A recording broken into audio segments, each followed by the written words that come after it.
반갑습니다 구독자님들. 8월 22일에 인사드립니다. 투자 포인트를 쉽게 알려드리는 고팀장입니다. 구독자님들, 요즘에 자동차 대리점 앞을 지나가 보신 적 있으신가요? 지금 자동차 시장에서는 꽤나 이상한 일이 벌어지고 있습니다. 요즘에 누가 세단 삽니까? 거의 SUV가 대세고 전기차 얘기가 쏟아지고 젊은 소비자층은 세단을 외면한다는 이야기가 당연히 상식처럼 굳어지고 있습니다. 그런데 현대차가 이 상식을 단 하루 만에 뒤집었습니다. 새로 나온 아반떼가 계약 첫날에만 무려 1만 1000대 이상을 팔았기 때문인데요. 아반떼가 세상에 나온 이후 첫날 계약 기준으로 역대 가장 많은 숫자입니다. 그동안 시장에서 외면을 받던 세단이 갑자기 소비자들의 지갑을 열게 만들었다는 것입니다. 그런데 여기에서 정말 중요한 숫자가 한 가지가 더 있습니다. 바로 어떤 차를 샀느냐이죠.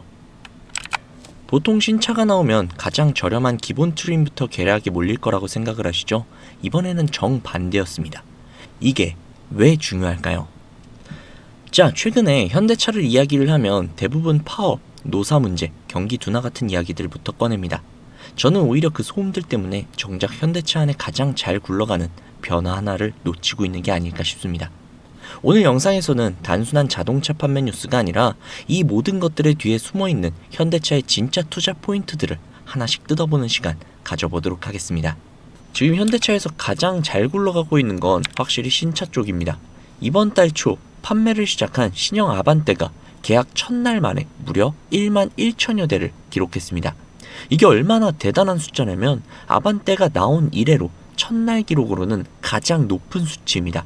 6년 전에 나온 이전 모델 첫날 기록을 가뿐히 넘어섰죠. 요즘 자동차 시장 분위기를 생각하면 더욱더 의미가 큽니다. 전기차로 넘어가는 흐름에 SUV 선호까지 겹치면서 세단은 잘 팔리지 않는다는 게 상식처럼 굳혀져 있었거든요. 그런데 정통 세단 한 대가 하루 만에 1만 대를 넘게 팔린 겁니다. 특히 여기서 더 중요한 것은 숫자보다 어떤 차가 팔렸느냐인데요. 이번 아반떼에서 가장 비싼 최고급 트림을 고른 비율이 무려 절반을 넘었습니다. 하이브리드를 선택한 비율도 이전 모델의 2배 가까이 올랐죠. 회사 입장에서 이건 아주 호재죠. 같은 한 대를 팔더라도 남는 돈이 더 많다는 뜻이니까요. 싼 차를 많이 박리담회하는 것보다 비싼 옵션이 덕지덕지 붙어있는 차를 파는 쪽이 회사에서는 이익이 훨씬 더 크겠죠. 기본 트림을 고른 비율 역시도 크게 올라가는데 이것은 기본 사양 자체가 좋아졌기 때문에 값을 올렸는데도 고객들이 받아들였다는 의미를 뜻합니다.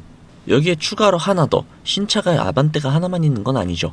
현대차는 신차 공세를 이제 막 시작하는 점이라는 거죠. 지난 5월 달에 그랜저를 내놨고 이번 달에 아반떼를 내놨습니다. 그리고 다음 달에는 투싼이 예정이 되어 있고 제네시스의 대형 SUV인 GV90과 산타페 신형도 줄줄이 대기 중입니다. 세단과 SUV 주력 모델을 거의 전부 갈아치우는 셈이 되겠죠. 자동차 회사에서 신차 효과는 보통 출시 후 몇 달에 걸쳐서 실적에 반영이 됩니다. 그렇기 때문에 지금 나오는 이 신차들의 효과는 올해 하반기부터 내년 상반기까지 쭉 흐름이 이어진다라고 보시면 되겠죠. 상반기에 부품 수급 문제와 관세 부담으로 고생을 했던 회사가 하반기에는 본격적으로 반격 카드를 한꺼번에 꺼내든 국면이라는 겁니다. 자, 이제 많은 분들이 보기 좀 싫어하시는 차트를 한번 봐보도록 할게요.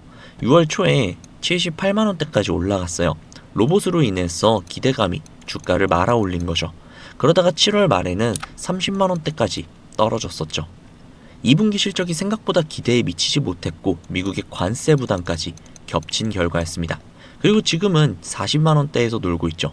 7월 말의 저점과 비교하면 거의 30% 정도는 올라온 자리라고 볼 수 있죠.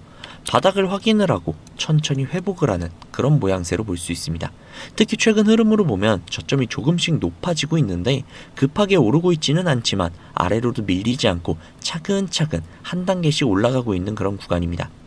지금 여기에 이 매물대들을 보시면은 이 구간 대략 한 50만원 전후죠.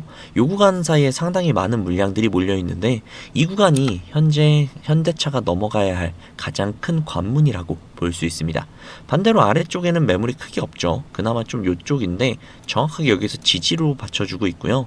이곳에서 굉장히 큰 힘을 모아서 한 번에 뚫어줄 준비를 하고 있는 그런 힘을 모으는 자리로 보시면 되겠습니다. 자, 그리고 또 주식 투자하시는 분들이 차트만큼이나 보기 싫어하는 거 바로 좀 지표인데요. 여기에서 역시 가장 먼저 보셔야 되는 건 바로 이 PBR인데요. 이 PBR이 뭐냐면요. 쉽게 설명을 하면 회사가 가진 순자산과 비교를 해서 주가가 싼지 혹은 비싼지 그것을 확인을 할 수 있는 지표라고 보시면 됩니다. 1배면은 회사 내 값어치만큼 딱 매겨졌다는 뜻이고 1배수보다 아래면은 재산보다 싸게 거래가 되고 있다는 뜻이죠. 현재 현대차의 올해 PBR은 약 0.88 수준입니다. 회사가 가지고 있는 순자산보다 주가가 낮게 매겨져 있다는 뜻이죠. 즉 지금은 너무 싸다는 거예요. 위에 보시면 PER도 있는데요. 이 PER 같은 경우는 한 11배 수준으로 시장 평균과 비교를 하면 부담이 큰 구간은 아니라는 뜻입니다. 배당 역시도 볼만하죠. 올해 주당 배당금이 대략 1만 원을 넘길 것으로 예상이 되고 배당 수익률은 2%대 중반에서 후반 정도로 예상이 되고 있습니다. 은행 예금과 단순히 비교하기는 조금 어렵지만 주가가 내려온 만큼 배당으로 받는 비율은 올라간 상태라고 볼 수 있죠. 그리고 여기에서 사람들이 잘 모르거나 큰 관심을 갖지 않고 있는 대목이 하나 있는데요. 짚고 가야 할 부분이 있습니다.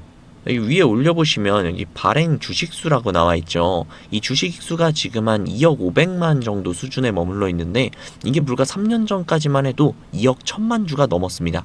회사가 자기 주식을 사서 계속해서 없애는 소각 작업을 꾸준히 해오고 있다는 뜻이죠. 주식의 수가 줄어들면 당연히 한 주당의 값어치가 올라가는 건 너무나도 당연한 거잖아요. 배당처럼 한 번만 받고 끝내는 게 아니라 그 효과가 계속 남아있다는 특징이 있죠. 주가가 크게 오르지 않았던 기간에도 이런 작업은 조용히 지속이 되고 있었다는 점을 분명히 기억해 두실 만한 부분입니다. 자, 여기에서 또 쭉 내리시면요. 어디 보자. 여기 있네요. 여기 보면 FCF라고 있는데요. 이게 잉여 현금 흐름이라는 항목입니다. 회사가 여러 사업으로 번 돈으로 공장을 짓고 설비를 사고 이런 데 쓴 돈을 빼고 실제로 남은 현금을 말하는 겁니다. 최근 동안 현대차 계속 마이너스였죠.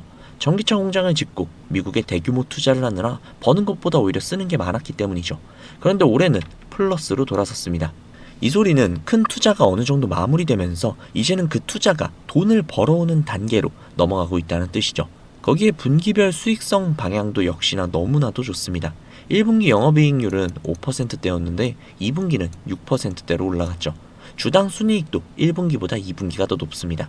숫자는 그렇게 크지 않지만 방향은 분명히 위쪽을 향하고 있다는 것이죠.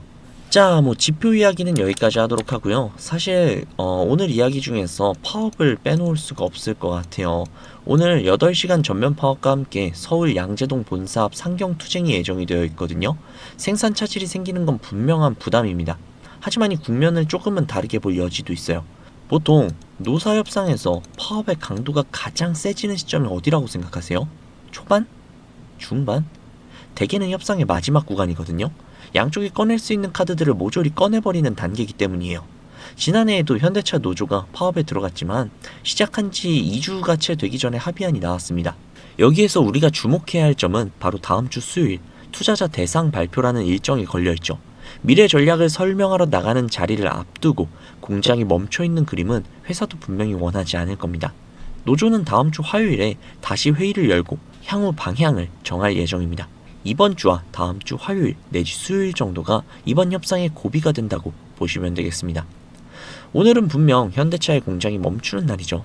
그 자체로 반가운 소식은 절대 아닙니다. 특히나 우리 같은 주주들 입장에서는요. 그런데 시장은 파업이 진행이 되는 중에도 주가를 밀어올렸습니다. 시장은 이미 파업을 알고 있고 그보다 앞을 보고 있다는 뜻이죠. 앞에 무엇이 있는지 다시 한번 짚어보면 이렇습니다. 계약 첫날 새로운 기록을 쓴 신차가 팔리기 시작을 했고 그 뒤로 줄줄이 신차가 쏟아져 나오고 있습니다. 회사가 가진 재산보다 주가가 낮게 매겨져 있고 주식수는 지속적으로 줄어들고 있죠. 몇 년간 마이너스였던 현금 흐름은 올해 플러스로 돌아섰고 앞으로 현대차의 미래 먹거리는 확실합니다. 거기에 다음 주에는 로봇 사업에 대한 답 역시도 나옵니다. 파업은 언젠간 끝납니다. 그렇지만 현대차의 미래는 절대 멈추지 않습니다. 우리는 그걸 알고 있으면 되는 겁니다. 자, 그러면 이렇게 생각하시는 분들이 계실 수도 있어요. 현재의 상황이 나아지고 있으니 무조건 지금부터 원금까지 버티면 되는 게 아니냐라고요. 물론 완전히 틀린 말은 아닙니다. 그러나 정답이라고 말하기도 어렵죠. 왜냐하면 우리의 자금은 한정적이기 때문입니다. 우리가 몇십억, 몇백억, 몇천억의 자산가라면 아무런 상관이 없으나 우리는 외인들과 기관들처럼 몇십, 몇백, 몇천억의 자산가들이 절대 아니잖아요. 그렇기 때문에 솔직히 싸움이 되지 않습니다. 우리가 이렇게 돈 많은 세력들, 외인들을 상대하기 위해서는요, 반드시 이들의 의도를 파악을 해야지만 우리가 돈을 벌 수 있다는 겁니다. 아무리 좋은 종목이라고 해도요, 매일 오르기만 할 수 있습니까? 그렇기 때문에 이 외인들은요, 항상 주가의 상승과 하락, 즉 등락을 이용을 해서 수익을 만들어내는 거거든요. 그래서 우리도 이들과 똑같이 등락을 이용한 매매를 통해서 수익을 극대화해야 된다라는 겁니다. 이렇게 등락을 통한 매매만 잘 해도요, 남들이 3%가량 수익을 볼 때 구독자님들은 15%, 20%그 이상이 계좌에 찍혀 있을 겁니다. 그리고 남들이 20% 정도의 수익을 벌어갈 때 우리는 계좌에 100%, 200%가 찍혀 있는 거예요. 그래서 제가 이렇게 타점을 잡고 말씀을 드리면 꼭 이렇게 말씀을 하시는 분들도 계세요. 아니 고 팀장, 너는 꼭 올라가면 팔라고 하더라. 더 올라갈 것 같은데. 혹은 너는 꼭 내려가면 사라고 하더라. 더 떨어지면 어떡해? 라고요. 그런데 구독자님들, 이게 바로 외인들과 세력들의 매매 방법이고요. 이게 바로 돈을 벌 수 있는 그런 투자 방법이에요. 작년부터 꾸준히 방송을 놓치지 않고 따라오시는 분들은 수익을 많이 가져가고 있다. 정말 너무너무 고맙다. 이렇게 연락을 주세요. 그런데 최근에 속상한 연락도 종종 오는데요. 무슨 연락이냐면 방송을 늦게 봤다고 지금 사도 되냐고 라고 물어보세요. 이거 될까요? 안 됩니다. 정말 잘못하면 엄청나게 큰 손실을 볼 수도 있거든요. 저한테 가장 중요한 게 뭐냐면요. 수익? 정말 중요하죠. 그렇지만 이건 1순위가 아니에요.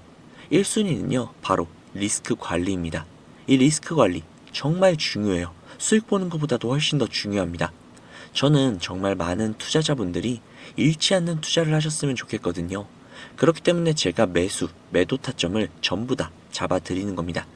어쨌든 소통방에 계신 분들은 문제가 없는데 요즘 혼자 손실 보시고 따로 뒤늦게 연락을 주시는 분들이 너무 많아서 제가 오늘 한 번 더 말씀드리도록 하겠습니다. 구독자님들, 여기 지금 화면 상단부에 번호 보이시죠?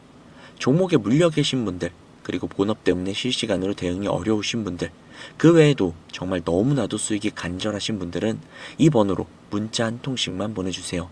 제가 뭐 1억 천금을 만들어 드리겠다, 억만금을 벌어 드리겠다, 이런 약속은 절대 드리지 못하지만 단 1%라도 수익을 끌어올리고 단 1%라도 손실을 줄일 수 있는 효율적인 투자의 해답을 보여드리도록 하겠습니다. 여기 상단부에 보이시는 010-2679-7056 010-2679-7056 이 번호로 수익이라고 적어서 문자 보내주시면요. 제 구독자님들이 방송을 보시고 연락을 주셨구나 라고 생각을 하면서 그분들 한 분 한 분께 매도 타점 장중에 나올 때마다 다이렉트로 바로바로 보내드릴게요. 지금 운영 중인 소통방에 나가는 타점 동일하게 보내드릴 겁니다. 이렇게만 하면 수익을 놓치시는 분들 없이 모두 다 가져가실 수 있겠죠. 그리고 주기적으로 소소하게 용돈을 챙기실 수 있게끔 단기 급등주도 챙겨드리고 있으니까요. 혼자서 투자하시기 힘드신 분들은 위에 보이시는 번호로 수익이라고 적어서 문자 넣어주세요. 하루 이틀 정도 한번 문자 받아보시고 뭐 수익이 좀 별로라던가 아니면 좀 취향에 맞지 않는다면 그냥 번호 차단하셔도 됩니다. 대신에 좀 수익이 잘 난다면요. 제 채널의 구독 그리고 영상의 좋아요 좀 부탁드릴게요.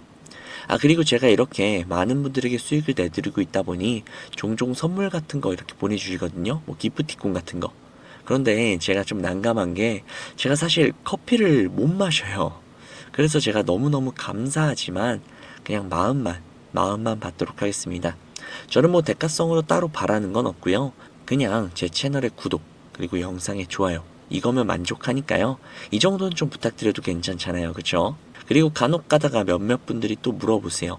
주식을 그렇게 잘하면 그냥 너 혼자 해먹지 왜 남들에게 알려주냐고 뭐 그렇게 생각하실 수 있습니다.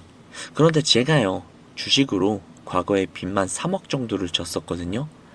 진짜 좀 안 좋은 생각도 많이 하고 뭐 한강을 가야 되나 라는 생각까지도 했었어요. 그런데 그때를 제가 돌이켜보면 저한테 주식 투자에 대해서 알려주시는 분들이 단 한 분도 계시지 않았어요. 저는 정말 그때가 너무나도 외롭고 힘들었거든요. 그래서 제가 이제 유튜브 영상을 촬영을 시작하면서 저 같은 분들이 없기를 바라는 마음으로 도와드리고 있는 겁니다. 제가 늘 말씀드리죠. 주식은 혼자 투자하면 정말 너무 외롭고 너무너무 힘들어요. 선생님도 필요하고 함께 갈 수 있는 동료들도 필요하죠. 그러니까 구독자님들 절대로 혼자 투자하지 마세요.